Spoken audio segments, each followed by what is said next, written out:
HLB 요즘에 엄청 올랐더라. 엄청 올랐어요. 와, 거의 5월 들어서만 두 배? 80? 거의 예. 진짜 두 배 가까이 뛴 것 같아. 그것도 한 1, 2주 사이에? 근데 뒤에 가슴 아픈 일이 있잖아. 저기 오세훈 시장님이 팔자마자 두 배 날아갔어. 와, 어우, 야, 그 진짜 한 5억 이상 일주일 사이에 차이가 났을 거래.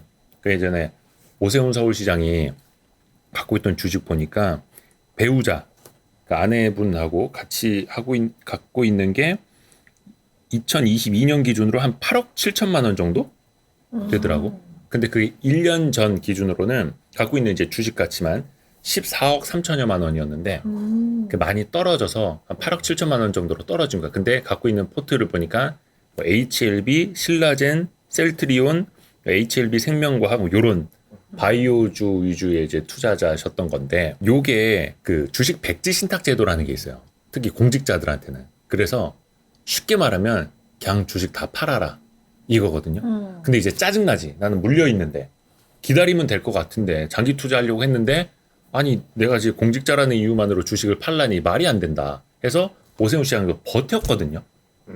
그러니까 다시 주식 백지 신탁 제도라는 것부터 설명을 해드릴게요. 고위 공직자, 뭐 대통령, 총리에서 뭐 정무직 공무원이지, 정무직이랑 이제 장차관을 이야기를 하는데, 그리고 또 기획재정부나 금융위원회, 그러니까 경제랑 금융을 담당하는 데는 4급 이상 공무원, 그러니까 4급 이상 되면 고위 공직자라고 하거든. 고공단에 포함이 돼. 고위 공직자.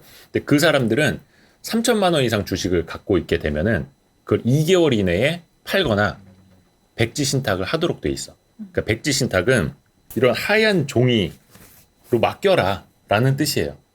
그 말이 뭐겠어. 그리고 그냥 맡기는 것뿐만이 아니라 그러면 임기가 끝난 다음에 돌려드리겠습니다가 아니라 백지 신탁을 이제 신탁받은 신탁사가 이것도 60일 이내에 매각을 하도록 돼 있어요. 근데 신탁을 위임받은 회사는 어떻게 하겠어? 일이 재고 타이밍 보고 그게 아니라 그냥 최대한 빨리 팔려고 하는 거야. 나중에 뭐 늦게 팔았다 욕먹고 막 이럴까봐. 그러니까 거의 쉽게 말하면 주식 백지 신탁 제도가 현실적으로는 그냥 고위공직자는 주식 다 파세요. 이거야. 근데 오세훈 시장이 작년엔가 행정심판을 걸었어. 그러니까 중요한 건 직무 연관성이다. 근데 이런 바이오 기업들이랑 서울시장이랑 무슨 직무 연관성이 있느냐. 이거 난 갖고 있고 싶다. 갖고 있게 해달라 했는데 행정심판원에서, 행정심판원 맞나? 아, 중앙행정심판위원회다. 국민권익위 소속인데 거기에서 이제 기각 판정을 낸 거야. 아닙니다. 서울시장이니까 직무 연관성이 있습니다. 다 팔아야 됩니다. 그게 나온 게 한 5월 3일 날, 그 중앙행정심판위원회에서 결정이 나왔대. 근데 그 결정 나오자마자 오세훈 시장이 팔아버렸대. 5월 첫 주에. 5월 3일 날 기각 판정이 나왔는데 바로 판 거야. 근데 어떻게 됐다? HLB가 5월 한 달도 안 돼서. 5월 첫 주부터인가? 야, 2배 올랐잖아. 정확히. 이거는 내가 DI 동일 놓친 것보다도 더 어마어마한 거야. 아니, 일주일도 안 돼서 2배가 올랐으니까. 멘탈 나갔지. 그래서 얼마 전에 인터뷰가 뭐 기자 간담회 나온 거 보니까 그 오세훈 서울시장이 자기 아내가 굉장히 지금 배 아파하고 있다. 힘들어하고 있다. 이런 이야기를 하더라고. 근데 요거 비슷한 케이스가 지난 우리 그 대선 직후에 본 적이 있어. 뭐였냐면 안랩. 안랩 주가가 그때 미친 듯이 급등했잖아. 20몇만 원까지 아마 갔었을 거예요.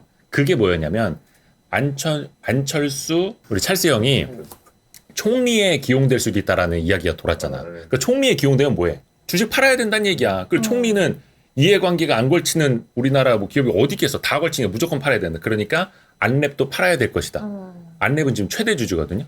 안철수 찰스 형이 전 몇 퍼센트 갖고 있다? 18.6% 갖고 있어. 동그라미 재단 그 특수관계인으로 9.95% 합쳐갖고 28.59%를 갖고 있어.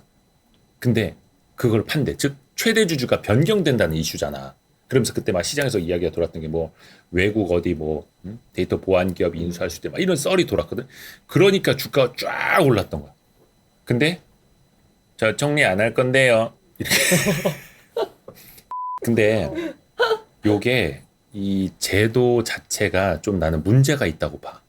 왜냐면 미국 같은 경우에는 관료로 했다 민간으로 가기도 하고 아니면 민간 기업 CEO 출신이 관료로 들어오기도 해. 장관을 맡기도 해. 그래서 민간의 전문성, 시장의 이야기, 시장에서 바라는 바를 정책적으로 반영을 하는 거지. 근데 우리나라는 그게 안 돼.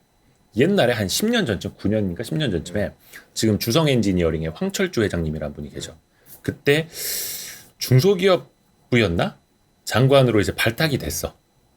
근데 본인이 고사를 했어. 그게 바로 주식 백지 신탁 때문이야. 그럼 본인이 최대 주주고 진짜 기술 개발을 위해서 엄청나게 투자를 하는 회사거든. 좋은 회사인데 주식을 다 팔아야 된다니. 그럼 자기는 최대 주주가 아니고 다시 회사를 경영할 수도 없어. 그 나중에 그걸 어떻게 되사는 작업도 어려울 거고 그러니까 그러면 모든 걸 포기를 해야 되는 거야.